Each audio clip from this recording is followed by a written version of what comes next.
Part వచ్చేసి plain వస్తుంది, bottle green వస్తుంది, same bottle green. Just sorry complete గా ఫ్లోరల్ డిజైన్ అయితే వచ్చేసింది. అలా నీ భాష అది, నువ్వు రన్ చేయి. నా భాష ప్రైస్ వచ్చేసి చెప్పండి 650 ఫ్రీ షిప్పింగ్. అండ్ ఇందులో కలర్స్ ఏమేమి ఉన్నాయి? చైర్ మీద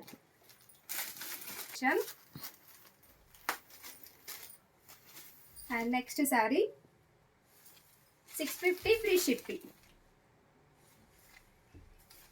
ఎంత సైలెంట్ ఉంటే భయం అయితే. కలర్ అండి నావి బ్లూ కలర్ లో ఉంది. వావ్, కలర్ కాంబినేషన్స్ మాత్రం ఎక్సలెంట్ గా ఉంది. డోలా సిల్క్ ఫ్యాబ్రిక్ లో అయితే శారీ వచ్చేసింది. చూడండి ఎక్కడ పని చేస్తాం, చూడగానే అందుకుంటాం. అండ్ మంచి పీచ్ కలర్ మీద మనకి బ్రింజాల్ కలర్ ఫ్లవర్స్ అయితే ఉన్నాయండి. బార్డర్ వచ్చేసి వైన్ కలర్ లో ఉంది, మెరూన్ కాదు వైన్ కలర్ లో ఉంది. శారీకి మనకి బ్లౌజ్ అయితే ప్లెయిన్ గానే వచ్చేస్తుంది.